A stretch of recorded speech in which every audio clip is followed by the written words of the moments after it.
Hey everybody, and welcome back to YouTube.com. I know I've been gone for a while, a few months. Let's just say I was been really busy. I was making a film, and I was really busy with that. And then I was graduating college, and I was really busy with that.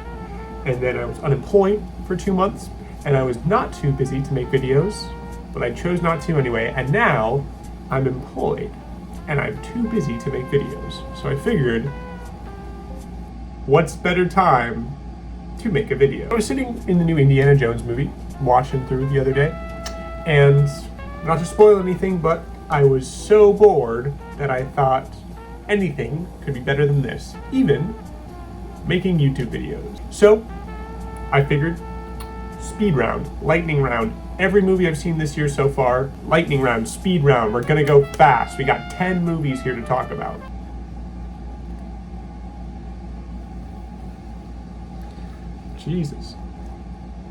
Jesus, come. It's just like, it's just slipping. I've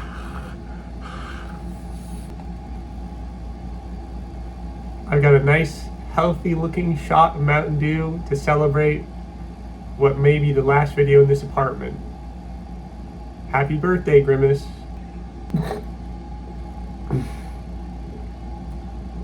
That went in a hole. That went in a hole for sure. All aboard the sex train. All aboard the sexy train. I will say, I think my expectations going into this were really low just because everyone was like, this is like the worst MCU movie ever made. So I went in thinking it would be the worst MCU movie ever made, but honestly, it like wasn't that bad. Is my shirt just dirty?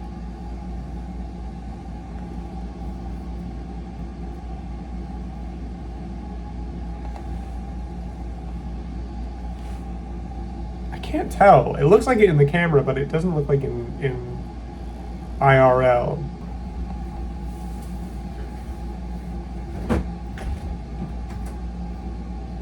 Funny shirt. Fun shirt.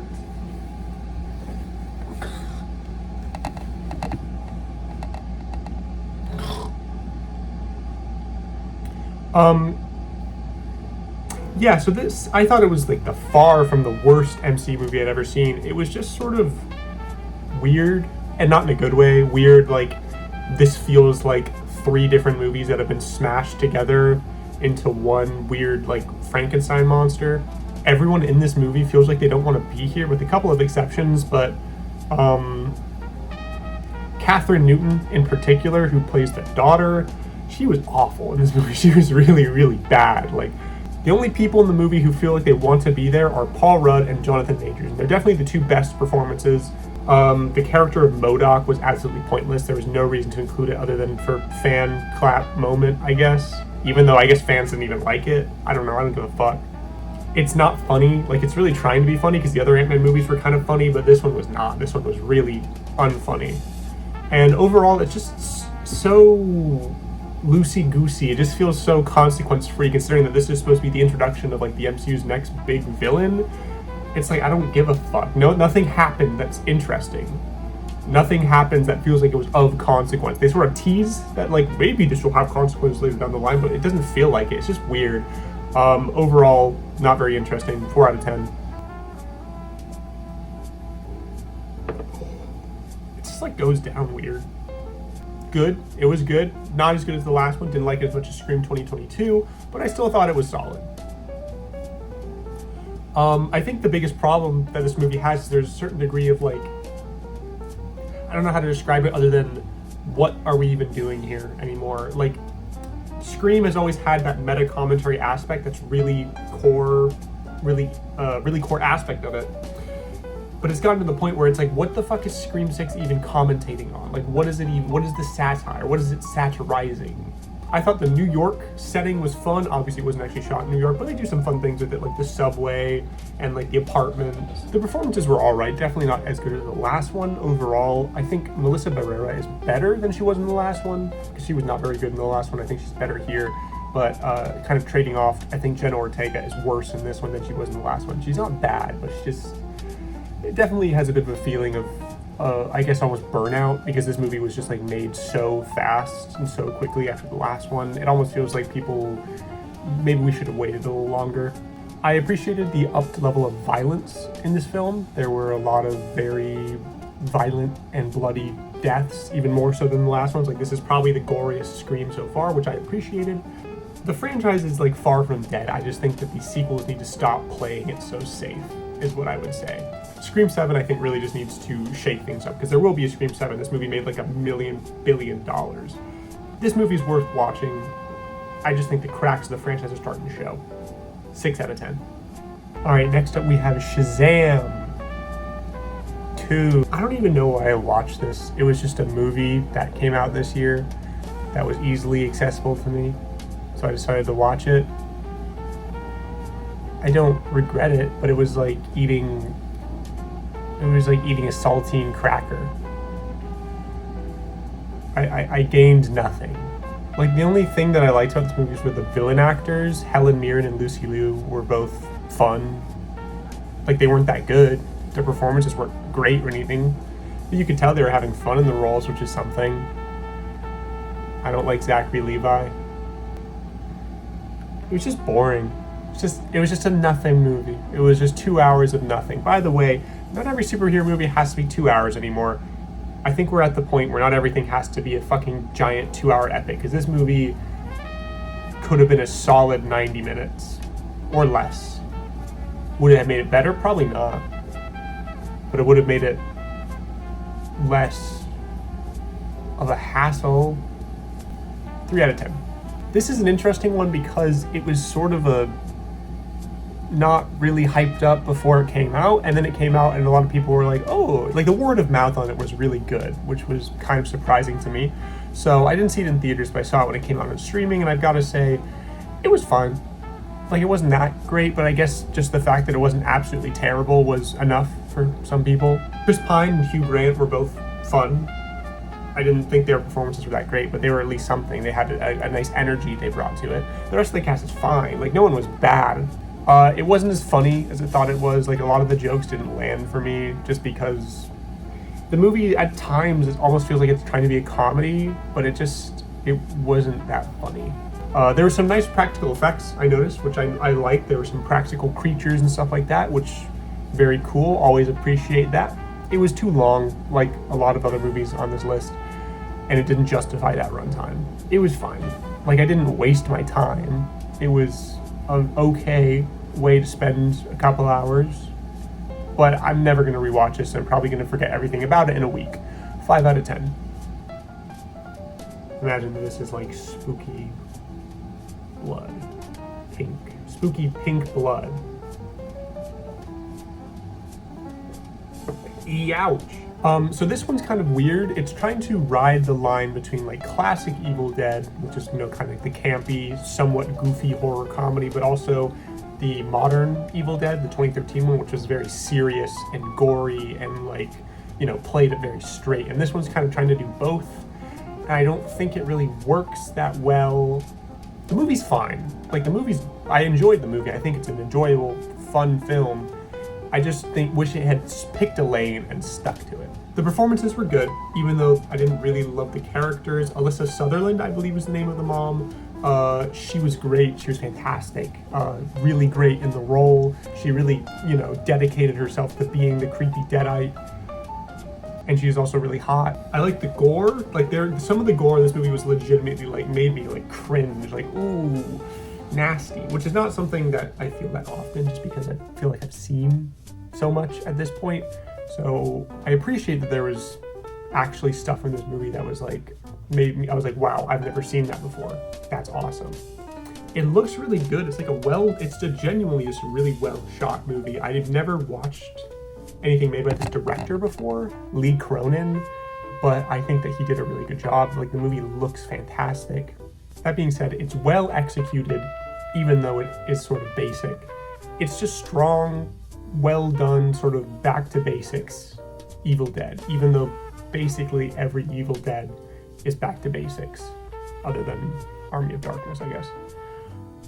Worth watching for sure if you're a horror fan, if you're a gore fan, or even if you just want a spooky date night movie. I don't know. 7 out of 10. What a bizarre choice for A24 to be like, this is going to be our biggest budget film ever made. This film is Ari Aster's passion project to an absolute fault. It's like 3 hours of him just throwing every fucking idea he has at the wall, whether they stick or not, and no one was allowed to tell him no. I have very mixed feelings about this film. I unfortunately did not love it as much as I was hoping I would. Joaquin Phoenix was great. He was fantastic. There were other really good performances as well, like Nathan Fillion, I believe his name is. He was great. Like, there's a lot of good stuff in this film, and the first hour in particular, when Beau is in his apartment, that whole sequence was like fantastic. I loved the way that it was absolutely taking these like minuscule things like, oh, I don't have water to take with my pills, and just dialing them up to 11 and making these absolutely like anxiety-inducing gigantic deal. I thought it was fantastic. But unfortunately, after like that first hour, it just sort of started to go downhill. I really didn't love the second half of this movie. I just thought it wasn't very good. It just felt really slow and overstuffed. I think the problems just come down to the fact that this did not have to be 3 hours. This did not have to be a 3-hour movie. I think there's a 2-hour cut of this movie somewhere that is better. Not that I would love it, but I think it's better. 3 hours is not always necessary. And I'm going to give this one a 6.5 out of 10 because I can't really decide if I want to give it a 6 or 7. Now, this is one of the few Marvel movies that I actually decided to go see in the theater because I was genuinely interested in it. I like the other Guardians movies, and this one was definitely strong. I don't think it was as good as Volume 2, but I still enjoyed it. The problem with this one is that it kind of feels like two movies stuck together. You have the film about Rocket and his backstory, and then the film about like the Guardians kind of disbanding and you know, moving on. But they were sort of forced to be like smashed together. They don't always really cohere. It just feels a little overstuffed. Like Adam Warlock was just sort of a pointless character. I liked him. Will Poulter was good. I really liked the character. He didn't need to be here. And there's also just like a noticeable shift, I think, from like, this is the movie. It's just like a regular, it just feels like this is another adventure for the Guardians. Then suddenly at the end, it's like, oh no, this is the epic finale. It just doesn't, it doesn't always cohere. I feel like it's like two movies stuck together, like I said. There's pretty good action. Like there's the one shot, one take sequence in the hallway that was actually really great. The performances were really good. Bradley Cooper was fantastic as Rocket. It was just shocking the amount of emotion he was able to get across, even as like a stupid looking little CGI raccoon. Chukwudi Iwuji, I believe is how you say his name, who plays the villain. He was fantastic. He was just hamming it up, and sometimes it's fun to just have a villain who's just a bad guy. This is definitely in the high end of the MCU movies for me, for sure. But I don't think it's quite as good as Volume 2, because that movie just feels so well put together, and this one just a little bit less so. So I'm going to give it a 7 out of 10. I don't really have much to say about this one. It was just good. It goes without saying, it was beautifully animated. It's an amazing looking film. I really loved specifically Spider-Punk. I thought his animation was awesome, and I really loved the lighting and the color in some of the more emotional scenes. I thought that they were really great. The writing is solid, the music is good. The biggest problem with it is that it's obviously a part 1 of 2, and it feels like it. This is not a satisfying story in and of itself, and thus it's sort of hard to judge it until part 2 comes out. It's a bit hard. I think the movie suffers from being a part 1 a little bit in like the last half hour. This movie's weird because it almost doesn't have a third act. It feels like it has 2 acts, and then it kind of has like a 30-minute long segment of just being like, get excited for the next one, guys. Overall, I mean, it's very solid, great, beautiful animated movies, just super impressive. It's just a little hard to judge in and of itself because it's not a whole.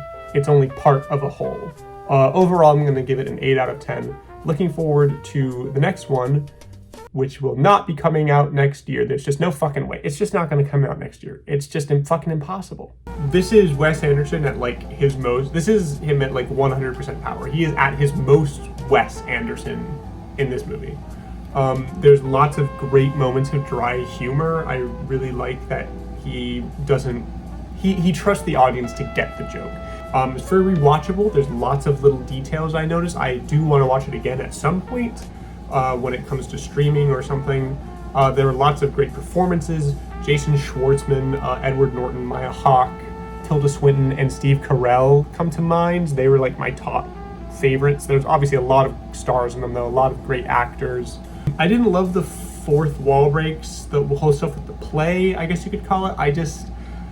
I wasn't anywhere near as invested in that stuff as I was in like the main plot that was happening in Asteroid City. I just wish we would have focused on that because I think that I would have personally enjoyed it more because I just found it so much more gripping than anything else. It definitely started to lose me towards the end. I think I don't know if it's just too long or if the plot just starts to peter out. It's sort of hard to say. I just think that it could use some tightening up, especially towards the end, I think. I would say this is better than The French Dispatch, his last movie, but I wouldn't say it's among his best. That being said, I still did quite enjoy it, and overall I'm going to give it a 7 out of 10. And finally, the one you've all been waiting for. I'm just kidding, no one saw this movie. It's sort of hard to talk about this one because I just feel so apathetic, I guess. 2 hours of nothing, followed by 20 minutes of kind of insanity, and then 10 minutes of kind of sweet payoff to the character, send off, last moments of the character. I don't know, it's just, I didn't hate it by any means, but there was nothing to love either. There was nothing really to like. It was just sort of 2 hours of nothing. Harrison Ford and Phoebe Waller-Bridge are good. I mainly saw this movie because I really like Harrison Ford, and you can tell that he really loves this role, even though, he's now in this he's playing the character differently now that he's like an old man, but he still has that energy, and I quite enjoyed it. There's some okay action set pieces, there's some decent ones. The problem is that they're mostly kind of front-loaded. I'm mainly thinking of the chase during the parade, and it goes down to the subway and stuff. Like, that was, I think, the best action scene in the movie, and that's like one of the first ones. The villains sucked. The main villain in particular, played by Mads Mikkelsen, it was just Mads Mikkelsen, whatever. He was just bland and disappointing because I think it could have been way more interesting if they just made it so he worked for our government. I just think that would have been way more interesting because then that would have put Indy into this sort of predicament where he always fights for the US, but now he kind of has to fight against them. I think that would have just been way more interesting than just having them be, we are Nazis and we betray the US government. The CG isn't terrible by any means, but it just drags down action scenes in these movies, especially when you compare them to like the original trilogy where all those action scenes they're real, they're really happening, they're really blowing up these boats and shit, and it just looks so much better. Also, deep fake CGI Harrison Ford at the start was weird and off-putting. He didn't look awful when he was kind of not moving. Like, if you just took a still picture of him, he looks fine. It's just as soon as he starts moving, you're like, oh. It's not a terrible film by any means. It was like a decent enough way to spend almost 3 hours at the theater on a fucking Wednesday afternoon rather than just sitting around at home. It's just forgettable and bland and way too long. This did not need to be a fucking 2.5 hour movie. No fucking way. I'm glad that they seemed pretty definitively done with this franchise. They're not going to keep milking it like they did Star Wars, at least as far as we know now. I'm happy Harrison Ford got one last chance to play the one role that he seems to really love. So overall, I'm going to give it a 5 out of 10. And that's that. That's all the movies I've done seen the past 5 months. I'm happy I finally found the motivation to do a video again. I always kind of struggle when I do something I'm genuinely proud of, like the Day of the Live video. Because I always think, if I can't do another video that tops this, then why bother at all? So it's been kind of, that's where I've been at the past few months. All that being said, I don't know when I'll do another video, when that'll be. if it will be at all, just because I have a real big boy job, like I said before, you know. So hopefully soon, and by soon I mean before the end of the year. But with that being said, as per usual, I'm Teddy. Within the next 6 months I'll be unemployed again, and I'll see you at the job fair. Bye-bye.